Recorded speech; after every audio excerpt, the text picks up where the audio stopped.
Okay, everyone, can I get everybody's attention?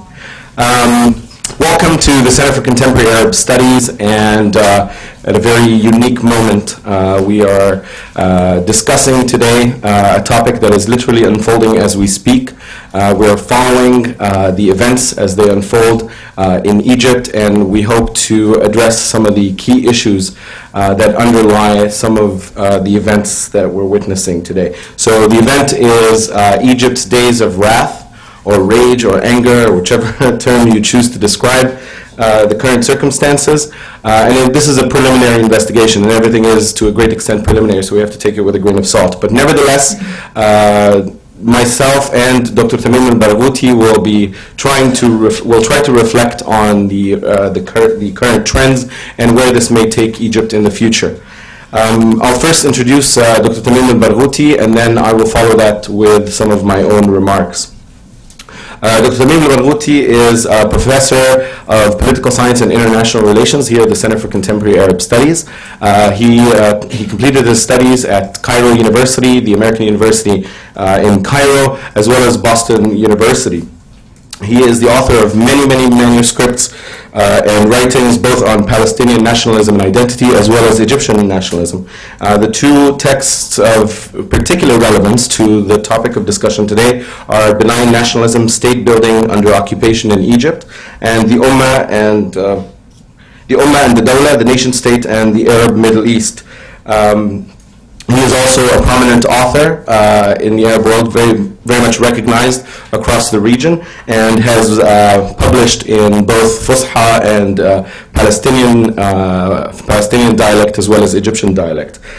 So it's an honor to introduce Professor Tamim Al-Barghouti, who is also the person responsible for teaching a course here at the Center for Contemporary Arab Studies on Egyptian politics and nationalism. So he's incredibly well versed on this topic, and I hope we can get his insights on the developments today. So without further ado, Dr. Tamim Al-Barghouti.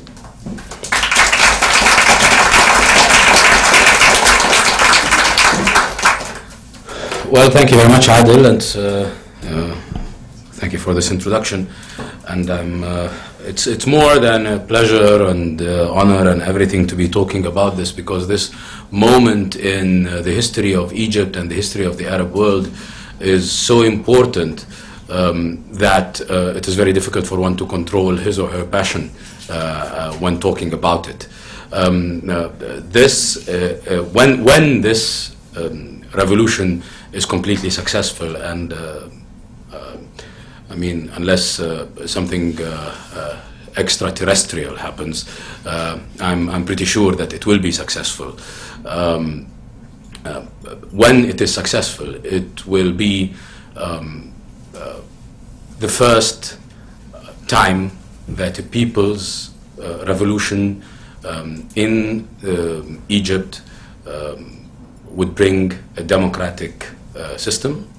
It would be the first time that the Egyptians will have a democratically elected sovereign, because they had democratically elected governments, but these were not sovereign and were not powerful under British occupation.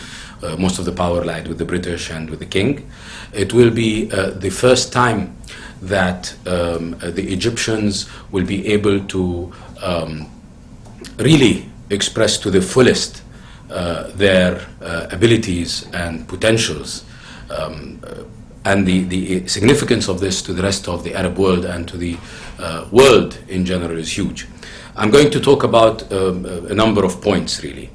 I'm going to talk about the military in Egypt and their position, the police in Egypt and their position, and why are they behaving the way they've behaved. I'm going to talk about the composition of the Egyptian opposition today, and what people are to expect from the coalition that seems to represent the movement that is going on in the Egyptian streets right now. And also, then I'm going to move to what this means to the region and what it means to the world and the United States in particular. So, to start with, this revolution in Egypt, which started by a Facebook group, an event on Facebook. People started having this event where they said that the 25th of January is going to be a day for a huge demonstration in salute of the Tunisian revolution that happened a few weeks earlier. This revolution that started with just a Facebook event turned out, like all revolutions, they're unpredictable, unexpected, turned out to be a huge event, more than anybody had expected, even those who had organized it. The reason why this happened is a long historical story that I think Adel will be talking about once I finish. But the events that started on the 25th, and I'm going to start from the 25th, were so huge that they were able to overwhelm the Egyptian police in 24 hours, a task that took the Tunisians almost a month, to spread throughout Egypt, not only in the capital. It started from the capital, unlike the Tunisian revolution, which started elsewhere and then happened in the capital. And then in 24 hours, the Egyptian police force of 1.7 million at the least estimate was overwhelmed, and the military were brought in. So I'm going to talk about the police, I'm going to talk about the military, and I'm going to talk about the opposition that was able to overwhelm these two institutions in Egypt in 24 hours. The build-up for the opposition was really something that cannot be pinpointed in terms of the time it started. So if you want to look at this Egyptian opposition among the youth, when did it start to build up? It's very difficult to pinpoint a time. The Egyptian regime has been losing legitimacy practically since right after the war of 1973. The last legitimate major event that this regime was capitalizing on and has been capitalizing on up until a couple of days ago was the war of 1973, the war against Israel. Sadat, the previous president, used to portray himself as the hero of war and peace, and Mubarak used to portray himself as the leader of the air force that started the attack on Israeli occupation in 1973. Since that time, both presidents could not find an event or an action that would captivate the imagination of their people enough to make them legitimate. There were events of upheaval or upheavals and forms of dissent throughout those years of Sadat and Mubarak. In 1977, there was a huge set of demonstrations happening throughout Egypt on the 18th and the 19th of January 1977, because the government had announced an increase in basic goods prices. But this upheaval ended in 2 days and was unable to change the regime. It was not sustained. And the reason for it was mainly and purely economic. When that reason was remedied, the government just went back on its decisions and the prices went down again, people went home.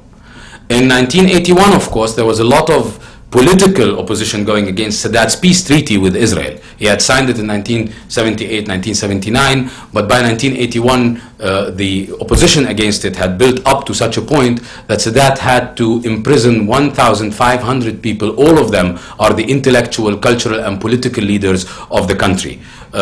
Needless to say, this happened in September. In October, he was assassinated by the Islamic Jihad, which is one of the Islamic movements that shaped Egyptian politics. The Islamic Jihad, the Jama'ah Islamiyah, and the Muslim Brothers, very different organizations, but this was their entrance to the Egyptian political scene in 1981.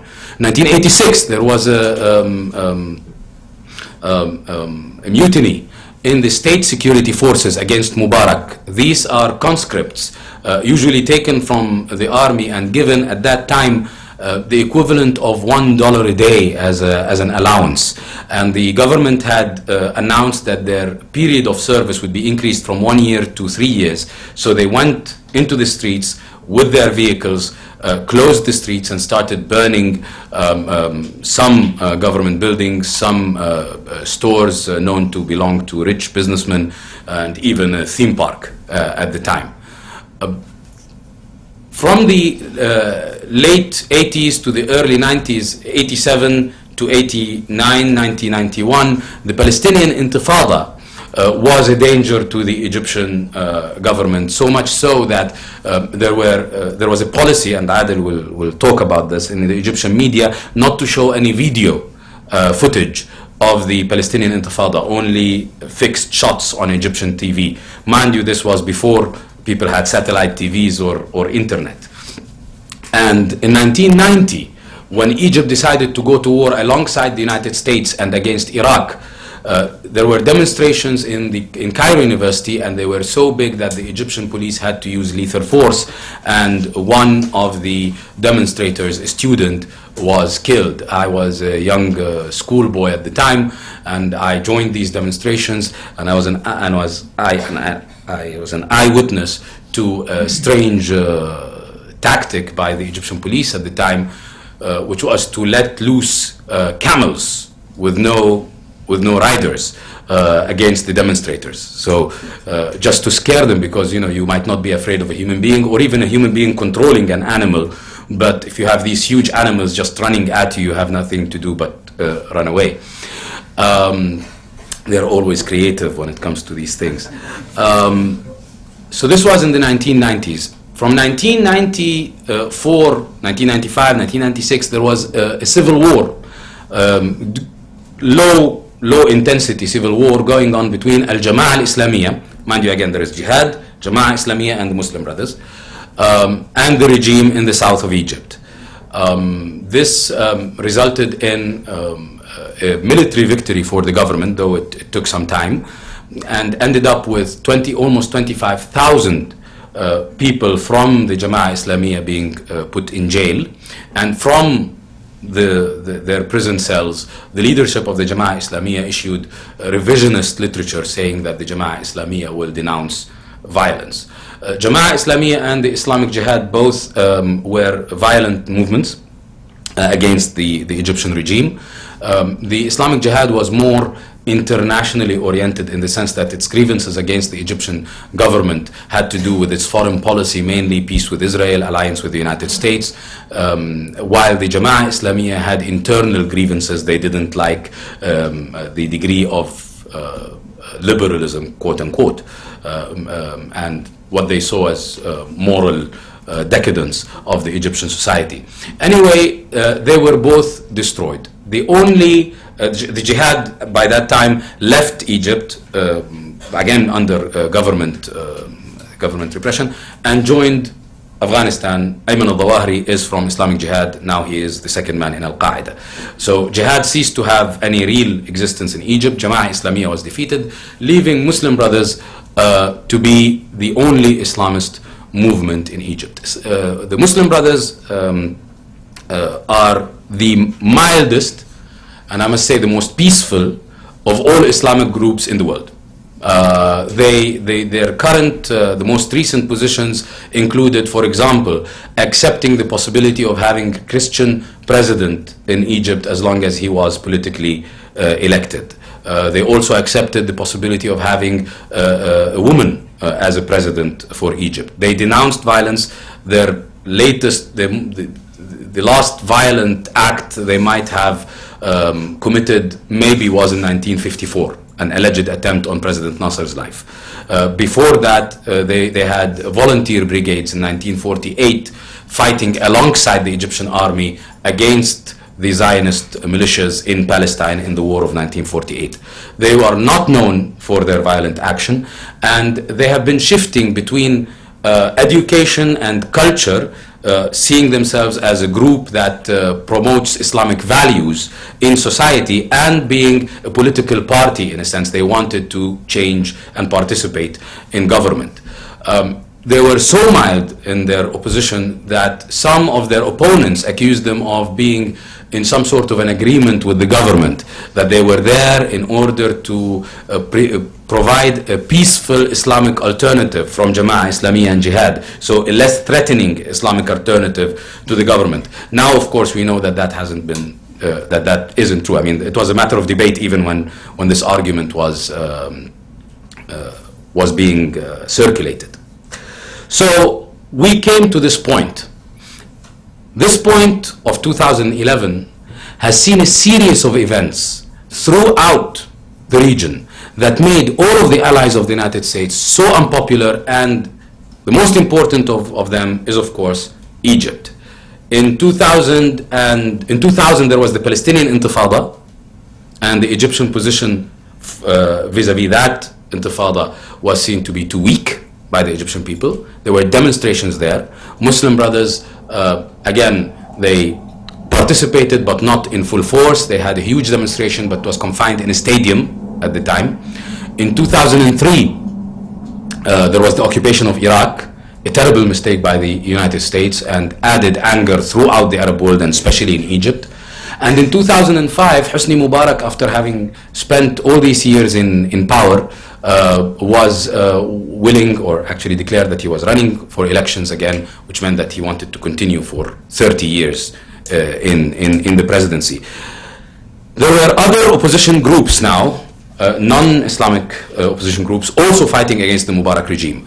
As Mubarak knew that he would have to leave power because he was going to die sooner or later, and there was this idea of giving power to his son, the Muslim Brothers came out as the main opposition in the region that he was, in the country that he was afraid of, because they were the main obstacle for giving, handing over power to his son. But also, everybody else was against him. So there was a consensus, a political consensus in Egypt against Mubarak that had not been there, was never there, since we know, since Egypt was independent or semi-independent. So throughout the 20th century, there was never this kind of consensus between Islamists, nationalists, communists, liberals, and independents, all of whom were against passing the presidency from father to son, and were against Mubarak's continued almost forever rule that never wanted to end.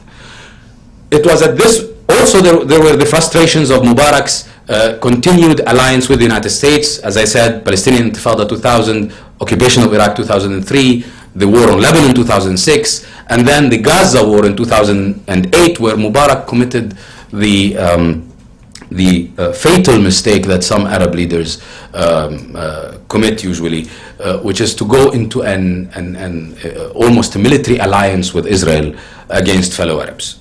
The Lebanese factions that did that lost all of Lebanon and lost their leaders in 1982, and Mubarak was now seen in the Arab world and in Egypt and by the Muslim Brothers as an ally, a military ally of Israel, because of closing the Gaza crossing. So all these things were happened before the 25th of January. Then you had the Tunisia rebellion, and because the Arab world is so connected, it's built like fire. Nobody expected it to happen so soon, but some of us did expect that it would happen. So some of us were sure that what happened in Tunisia would happen somewhere else, and especially in Egypt because of this consensus against Mubarak. But nobody expected it to happen within a week. And this was, this is what Adel is going to talk about. This is new media. This is this communication that happened, the power of the image and the power of video. So in 24 hours, this miracle happened, and the Egyptian people, who started out to be some Facebook using youth, were backed not only by the Muslim Brothers but by everybody else, and people were there with their children, wives, people across class lines were all heading for Midan Tahrir, for the Tahrir Square in downtown Cairo. Now everybody is asking, why was the police so brutal and then defeated, though it's made of 1.7 million people? And why was the army so unclear? Where does the army stand on this? And why did not the army, though ordered to shoot at the people, not shoot at them, and at the same time not shoot at the president, which seems to be awkward? You have an army that's being ordered by the president to do something and is not performing the order, and at the same time the president cannot retaliate against the army, and the army is not preemptively protecting itself from the president's wrath. So what happened? This is the thing I'm going to try to explain. As far as the Egyptian police is concerned, the Egyptian police is one of the most corrupt institutions in Egypt. I don't know enough to say that it's one of the most corrupt in the world, but I wouldn't be surprised if it were, because Amnesty International had for more than 1 year awarded Egypt the #1 status for torture for non-political prisoners all around the world.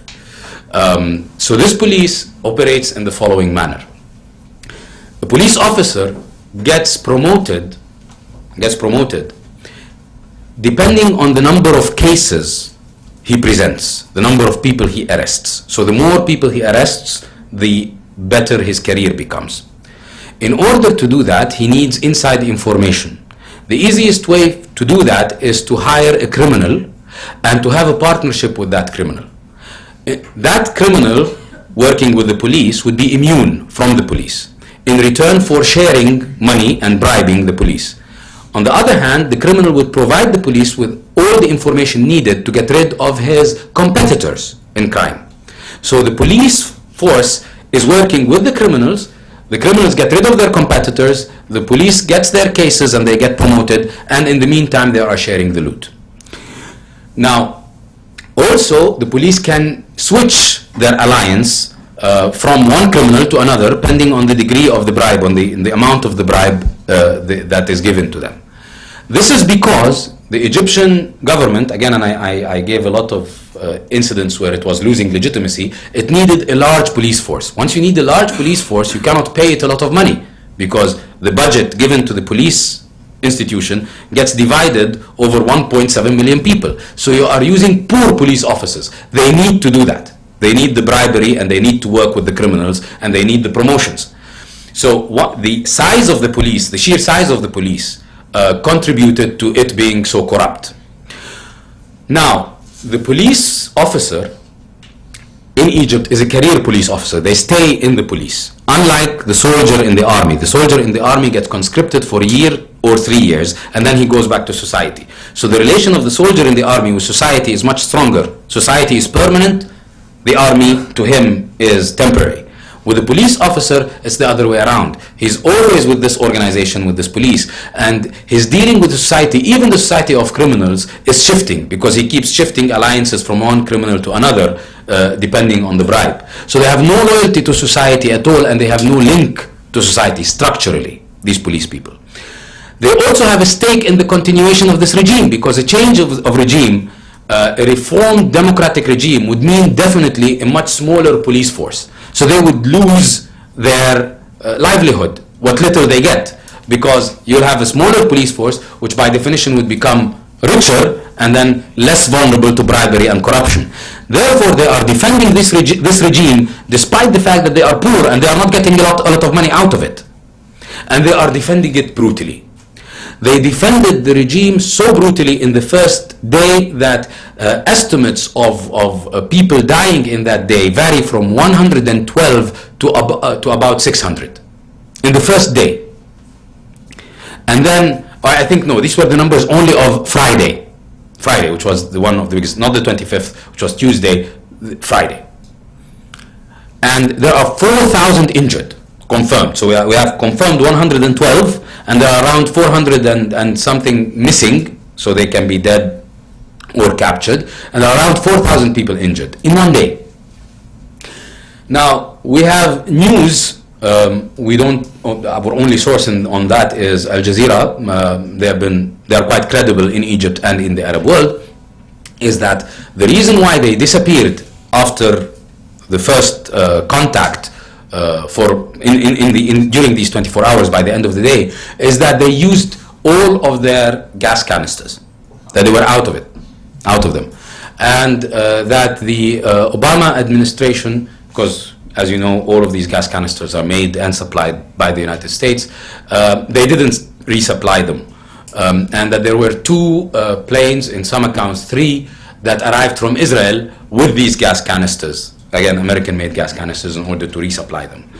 Nonetheless, the event that surprised everybody was the sheer numbers of the people and the fact that they were not afraid anymore. Again, Adel will talk on the effect of the media and the fact that people were watching people in Tunisia doing the same thing. This was Tunisia, this was not Prague, this was not Budapest, this was not Bucharest. These are people with the same names, with the same faces, with the same histories, with the same clothes, with the same religion, with the same language, doing it. So the message that you could do it too was quite potent to them, and they did it. The police disappeared. We now have a document, again we are not sure if it's authentic or not, but its description of the events match quite accurately. The document is supposed to be a directive from the office of the Minister of Interior, mainly the chief of the police or the various police forces in Egypt. This directive instructs the police to attack at the beginning of the day, to continue until as far as they could, and then once they could not, they were to immediately disappear, to retreat, not gradually, because that would mean people could destroy their officers or take them prisoners or overwhelm them, but to keep, in order to keep the force intact, for them to wear plain clothes and disappear. Then to start attacking people's homes at various areas of the city. Of course, what applies to Cairo applies to Alexandria and applies to the other cities, because everything happened in the same way everywhere. To attack their homes so that people will be afraid and worried about their families and their homes, and would leave the demonstration in the center of Cairo and go back home to defend their families and their property. We know also that people were able, like in Tunisia, to form neighborhood watches. The Muslim Brothers who were present in Egypt and were not that present in Tunisia, despite the fact of, you had political parties, but including the Nahda party, which is the relative of the Muslim Brothers in Tunisia, but they didn't have that organization there. In Egypt, the Muslim Brothers were strong enough that they formed their own watches as well throughout Egypt. So the people formed their own, the Muslim Brothers formed their own, and the miscalculation of the Minister of Interior was Egypt had too many Egyptians. There were enough Egyptians to protect the homes and continue the demonstrations, and to be more people in the streets the next day. So the vandalism strategy did not work either, and today the police is trying to get back to their positions. When the police disappeared, systematically throughout Egypt, all their headquarters were torched. Now, this could have been normal people, ordinary people, or it could have been the Muslim Brothers, because they know where these headquarters are, and they have this organized, they have a command and control system for their chapters throughout Egypt. And it could have been the police themselves. What the Muslim Brothers didn't do, what the ordinary people didn't do, was to burn just random stores and big warehouses, so on and so forth. This was mentioned in this directive, the authenticity of which I have to stress was not yet confirmed, as part of the message from the government that if the police withdrew, nobody would be able to prevent chaos, total chaos in the region, and the police should come back. Anyway, the people were able to defeat the police. Now I'm going to talk about the army. I've already talked about the opposition, so I have 2 more points to talk about. So yes, so I'm about the military. The military, unlike the police, as I said, the relation of the soldier to the military is temporary, and it is much stronger with society. There are 2 groups of people in the Egyptian military: the high-ranking generals who take commissions on arms deals, and their paycheck has an item called badal wala. What would you call it? Loyalty allowance. So they have money in order to be loyal. The decision to promote an officer from lower ranks to the rank of a general, and when we have three ranks that qualify as generals, liwa, fariq, and mushir. To get from normal levels of being a normal officer to the level of liwa, it's a political decision. Many of Egyptian army officers are retired before they become liwa and then move upwards. Therefore, these people whose loyalty is guaranteed and who make a lot of money, literally hundreds of thousands of dollars a year, they have a stake in the protection of the regime. Unlike the chief of staff of the Tunisian army, they did not stand up to the president and ask him to leave, and at the same time maintain a transitional government, which is now happening in Tunisia, asking the government to gradually get rid of the old guard and prepare for democratic transition. In Egypt, this did not happen. These generals stayed loyal to Mubarak. He appeared on state TV, flanked by all of them, all the Egyptian brass, I think yesterday or the day before. On the other hand, the Egyptian soldiers, the Egyptian army is around 2 million people. It's huge. And these soldiers, they are not paid. They are conscripts. And the officers, they get around 900 Egyptian pounds a month. That's what, $150 a month. They have no stake in keeping this regime. And they were sent to the people in Maidan al-Tahrir to impose curfew. They went there and they haven't been able to impose it up until now. They've been in the Maidan sharing tea and sugar and sandwiches with the people. Some sort of fraternity has developed, fraternal relation has developed between them and the demonstrators in Maidan al-Tahrir. One of my friends, which I've been on the phone with since that a couple of days ago, told me some of the officers responsible for the tanks would take children and give them a drive with the armored vehicles around the place. So this is what's happening. The orders are being given to the soldiers, but they are not executing them, and at the same time they are not in mutiny. And the exchange is like this: impose curfew. Comes the order. I tried, but I couldn't, sir. What are your specific orders?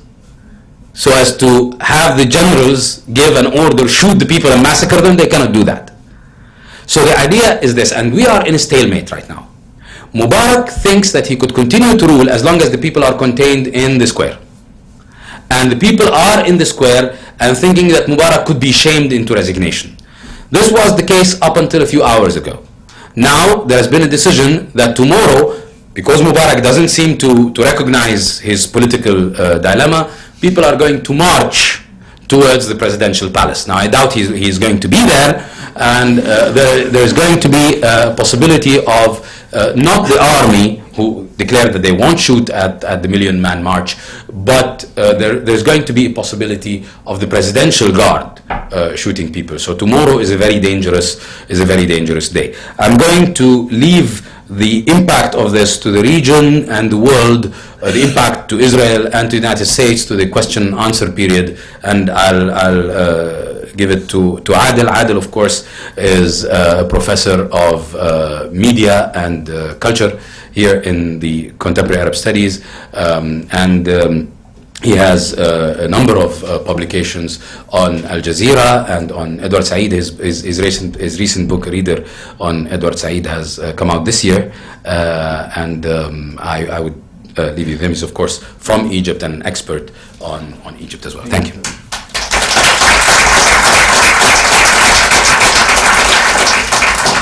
Thank you very much to Dr. Tamim Al-Barghouti for this wonderful contextualization of the situation and being able to help us grapple with the relationship between the army and the police and the public and the demonstrators, as well as helping us figure out what the prospects might be in the next 24 to 48 hours.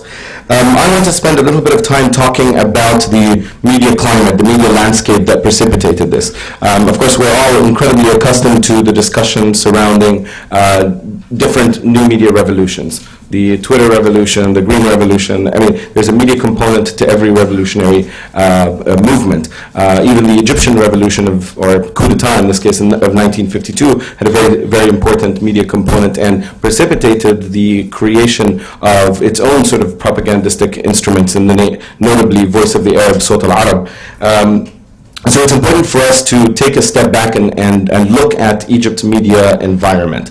The Egyptian press is one of the oldest in the region. Some of the earliest newspapers, the print press, started in the late 19th century, beginning of the 20th century, mostly by Levantine journalists and editors who migrated to Egypt because it was a major cultural hub. And that, of course, helped create the big three newspapers that are recognizable to anyone familiar with the Egyptian media. الأهرام الأخبار الجمهورية. Today we have a completely different publication landscape. The Egyptian press is far more dynamic than it's ever been. Mubarak likes to take credit for it. I mean, being described as the sort of the benevolent supporter of the Egyptian media renaissance, at least he likes to attribute that to himself. He takes credit for the creation of such independent newspapers as Al-Masri Al-Yawm, Dustur, Shuruq, etc., and many others. So that is something that he likes to take credit for, and I'm going to talk a little bit about how that came about. But I would first want to stop and recognize a moment, a very, very unique moment in Egyptian history that happened last year in 2010, and that was the brutal beating and killing of a young man called Khalid Saeed in Alexandria.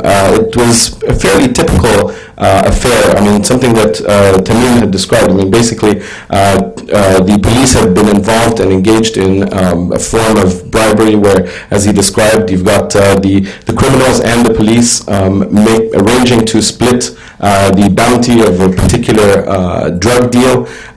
That happened to be videotaped and placed online on YouTube by a young man called Khalid Saeed. Now, Khalid Saeed was an absolute nobody. He's a 26-year-old businessman based in Alexandria. His political motives and intentions and views and affiliations are completely negligible here. He's not a member of the Muslim Brotherhood. He's not a member of the April 6th movement. He is just an ordinary Egyptian who happened to land in his lap one of those videos, and he placed it online. Well, the two officers that are incriminated by this video decided to go after him. And in an incredibly public event, they brutalized him and beat him up in front of an internet cafe where he was seated in front of at least 50 eyewitnesses.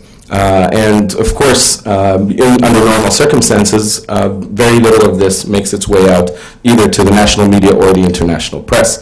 But in the case of Khalid Saeed, that was quite exceptional. Somebody happened to be in the right place at the right time when Khalid Saeed's body was transferred to the morgue, and an image, a single snapshot of this young man's face was caught on a camera, a phone camera, with his face completely torn to pieces and contorted in an unusual way, and the photo was placed online.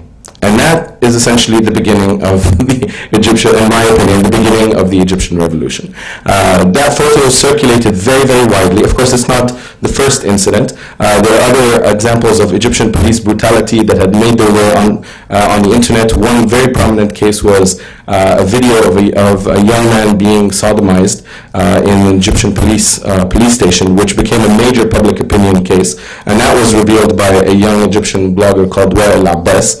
And most of the individuals behind that have become notable names. I mean, many of the bloggers involved in this form of independent or civic or journalism have become sort of heroes, if you will. In some instances, for reasons that are purely sort of demagogic, if you will. But nevertheless, they are part and parcel of this revolution. So when the photo of Khalid Saeed circulated at various online portals, people decided that this was enough, that the 25, 29, 30, I mean, in fact, the police had grown increasingly corrupt from the time of the 1952 coup, rather than immediately at the commencement of Mubarak's regime. This is an act that had been developing over some time. But it was the beginning of a movement that started online to mobilize, to express dissent against police brutality and its entrenchment in Egyptian society. So a Facebook page was created by someone, an anonymous individual that remains unknown to most of us, that countered or tried to counter or criticize police brutality and asked people to join if they felt they were either subjected to it or felt compelled to act in that campaign. And in a very, very short time period, the group swelled from tens of thousands to hundreds of thousands. And we're talking about in a matter of months. By the summer of last year, the group had somewhere in the range of 250,000 members. And that, for those of you familiar with Al-Barghouti's Facebook campaign, it had basically capped at around 290 in a span of 8 months. But in a span of 2 to 3 months, the We Are All Khalid Saeed Facebook page had reached that limit already. So this was something that most Egyptian youth could rally behind. I mean, it was the common enemy in this case for all segments of the Egyptian population across the swaths, regardless of whether they happened to be Muslim or Coptic or wherever they happen to stand along the socio-economic spectrum. They all happen to agree that police brutality is a problem.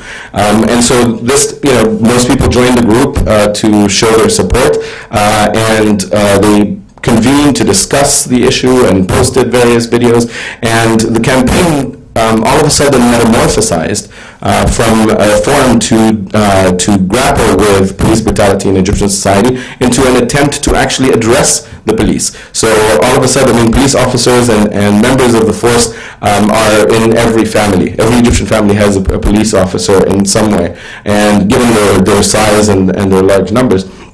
So the campaign started sending messages. Everybody had to everybody on the group, the 250,000 to 300,000, now they're somewhere in the range of 400,000, had to send a message to a police officer that they know, and their names were listed for everybody to access, and requesting that they send them material justifying and proving documentation of police brutality that happened in a jail. So basically asking the police force to turn on itself. And many of those were sent. And that was the beginning of another campaign where the police force had to self-incriminate. And because there wasn't the loyalty that Tamim described as is the case in the military and the higher ranks, many of those individuals became part and parcel of the campaign, albeit invisibly. Many of them wanted to maintain that anonymity. And so anonymity became a large part of this process. Everybody else was public, the administrators were invisible, the police, the members of the police force were also invisible. The first protests in support of Khalid Saeed and justice for Khalid Saeed started in the summer of last year, and they were comprised of ordinary individuals. The majority happened to be youth. Most of the protesters were youth, men and women. And the idea was to not confront the police, but rather to face the Corniche, to face the beachfront, whether it or the Nile front, whether it was in Alexandria or Cairo. There happens to be a coast in practically every major city in Egypt, because the cities are dispersed either on the in the north coast of the Mediterranean or the Red Sea or the Nile. So you face a body of water, you hold your holy book, whether it happens to be the Quran or the Bible, and you read from it quietly while adorned in black attire. That was the idea. And to do it in a single file length, so you weren't easy to deal with, and you did it silently and peacefully. That way the police force confronting you would be instigating. And it was important for people to document it. So people who were living in the buildings that surrounded or were adjacent to the beachfront had to document it. Take pictures of the individuals who were standing single file in black. And the first demonstration had 200, 300 people. The second demonstration had 500 people, and it grew and grew and grew and grew. And along comes January 25th, the infamous day, the Day of Rage. And that was the moment when even the most ambitious estimates of the protesters were literally imploded. I mean, we are talking about very, very large numbers. And it was largely because most opposition groups had decided that they too wanted to participate, that this had the momentum to be something serious, that it was something that most opposition groups, regardless of ideology or political position, could congeal around. And so the numbers were as large as they were. And I think the police force had underestimated how the Day of Rage was going to unfold. But it was also partly because even members of the NDP who are no longer part of the parliamentary makeup after the recent election, which by all estimates was a complete fraud, felt like they were cheated out of an election as well. So here was a regime that had left many, many people disgruntled, either by its use of brutal force or its ability to ostracize members of its own party. So this basically spelled the end. Now, the online groups, these online groups, I mean, of course, it's very difficult to really grapple or to really understand what it means to transfer a protest from a virtual realm into into reality? How do you take people from online portals to the streets? What compels them to do that? How do they know that there's going to be such a large turnout? And at what risk do they do this? Of course, we can't look at media effects as a hypodermic needle. People don't watch Al Jazeera's protests on Al Jazeera and decide that they want to protest as well. So it's a little bit more complicated than that and far more nuanced. But key components here are several things that I want to point out. The first is the iconoclastic role that these protests play.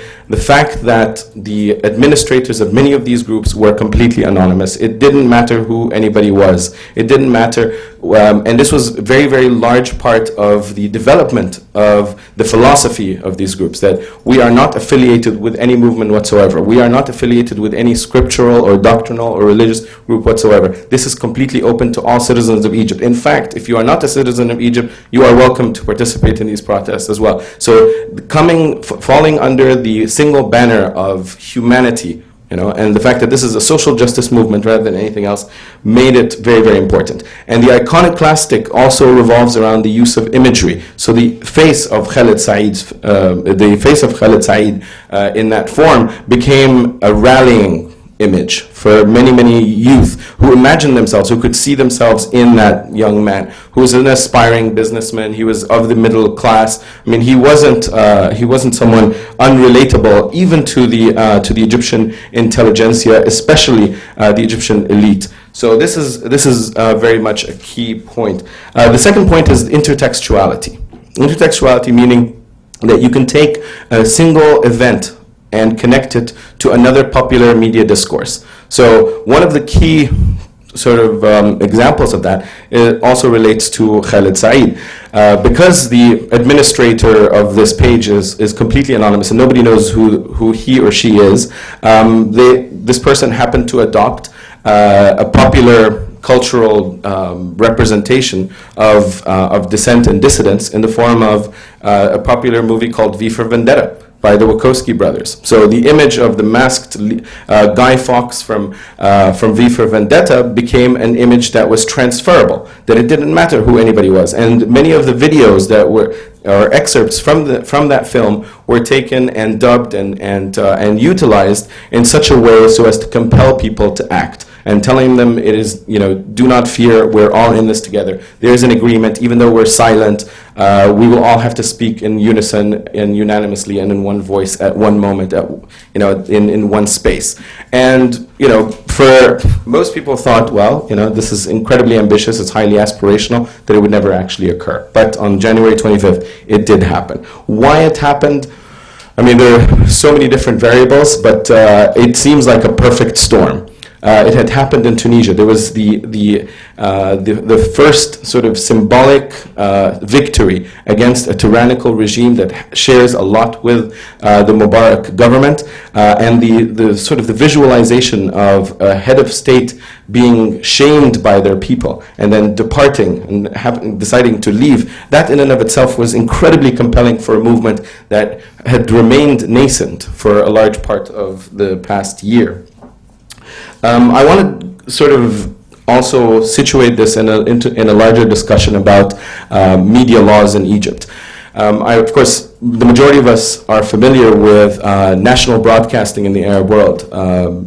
Traditionally very bland, very slow-moving. The information is highly propagandistic, and I'm not ashamed to use that term. The media directives come from the ministries of information. A few countries had abolished ministries of information with the desire to improve their image in the eyes of the world, and so that they can improve their stature under Human Rights Watch and various other human rights organizations that are focused on freedom of expression and freedom of the media. But Egypt did not do so. Egypt maintained, despite being a trendsetter in the region and being the first country to send a satellite into orbit as far as the Arab world is concerned, and the first satellite station being the Egyptian Channel 1, followed shortly afterwards by NBC and later Al Jazeera. this was the nation that took pride in being the socio-cultural hub of media in the Arab world. But for some reason, there were some major defects in the structure. The defects revolved around the ability to express dissent. And so when dissent came from outside of the borders of Egypt, notably in the form of Al Jazeera, the Egyptians were deeply perturbed, and they have taken measures over the last 15 years, since the emergence of Al Jazeera in 1996, to try and restrict and restrain Al Jazeera. From the detention and the beating by government thugs of some of the reporters and journalists, all the way to the shutting down of their bureau, sending official complaints to the Qatari government, threatening to withdraw diplomatic missions to Qatar, things of that sort. So the Egyptians have had a very, very turbulent relationship with Al Jazeera, the last of which happened incidentally during the last World Cup in South Africa, where the Egyptians decided to unplug Al Jazeera from their Nilesat station. So this is a very, very serious problem. And of course, there's been this discussion surrounding how the Qatari station may have softened its tone towards Egypt in the run-up to the revolution. That may be a strategic decision. It's hard to tell and difficult to document. You need somebody who is really meticulous and really bored to sit down and watch Al Jazeera footage for the 3 months that precede the revolution to see whether or not Al Jazeera decided to tone down. But nevertheless, Al Jazeera seemed to have done something very interesting, which is to miss the story of Egypt's revolution on the Tuesday of Anger. They did not cover it in the manner that most people would have expected, even though they anticipated it. But they came back very, very heftily afterwards. Some might argue that it was a result of too much focus on the Palestine papers, which was really the bread and butter of Al Jazeera. This was like the breakthrough for the network, and they'd invested a lot of time and money into it. But the turning point happened a day after, and it may be because Al Jazeera didn't want to take credit for initiating or instigating the Egyptian revolution. But nevertheless, they have exceeded all expectations. The majority of Egyptians and Arabs watching, and the international community for that matter, are actually glued to Al Jazeera. In fact, Armitage, a familiar name in DC quarters, came out and said that he watches Al Jazeera every single day. So Al Jazeera may have done something right.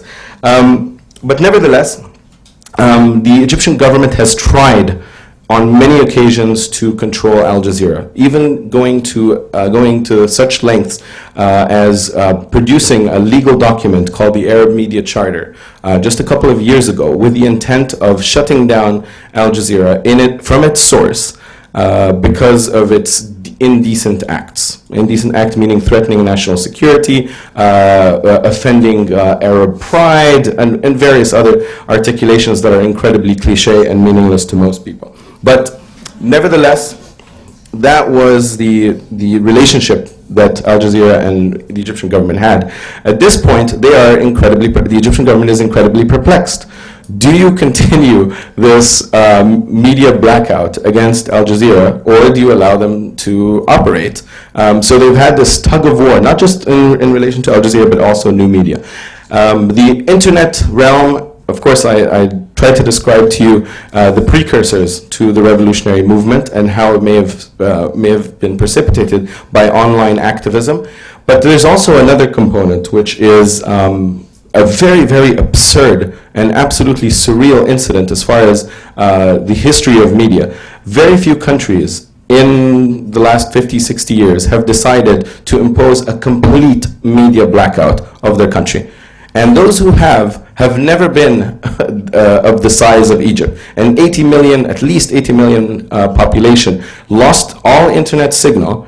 This is, again, the largest internet media blackout in history. And that's a crucial point to look at, because it will be studied in the history of the internet from this point forward. And the shutting down of all mobile phone technology. This is Egypt going from being number 4 ranked at 45 with regards to internet freedom to being 0. I mean, Egypt dropped to being worse than North Korea literally overnight. And so the Egyptians found themselves in an incredibly absurd situation, one that could have very well precipitated increased activism, that people are sitting at home. I mean, you were talking about 20 million Egyptians who have access to the internet in some way, shape, or form. I'm not talking about, DSL technology, but at the very least through the government services of where they can dial up to the government servers. Now, if they lose that, what happens? So you're sitting at home knowing that other Egyptians are marching in the streets and you can watch them on the satellite television stations. Are you going to join them, or are you going to stay home? So the Egyptian government miscalculated severely by cutting out all internet technology. The intent, of course, was to prevent the distribution of information from Egypt outside. And one might argue that they also miscalculated by slowing down the blackout as far as satellites are concerned. So in the last 24 hours, they've cut out Al Jazeera Arabic and English access inside Egypt. We can watch what's going on in Egypt, but it's happening. The reporters are having to circumvent this blackout, but the Egyptians have no access to it. So it's left to the Egyptian national broadcasting and other satellite stations, which are not as trusted, incidentally. I've been watching some of the other Arabic satellite stations, and their coverage is very much questionable. So these are things that one must keep in mind. But at the end of the day, I think this particular moment is historic, not just for the Egyptian people and Arab publics. I mean, there's the tendency to look at this as the mobilization of Arab publics. And in the absence of a clear sort of colonial undertaking, I think there's an interesting re-articulation of neo-imperialism that runs as an undertone in most of these revolutions, whether it be Tunisia or Egypt or what might follow.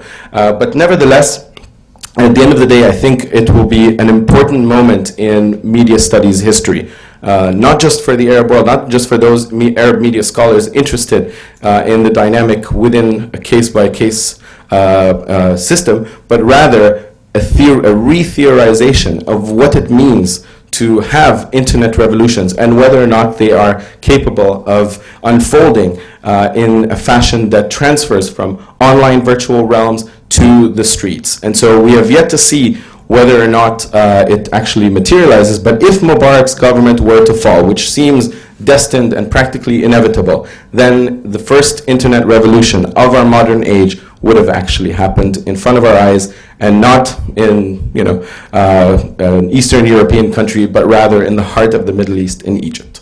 Thank you.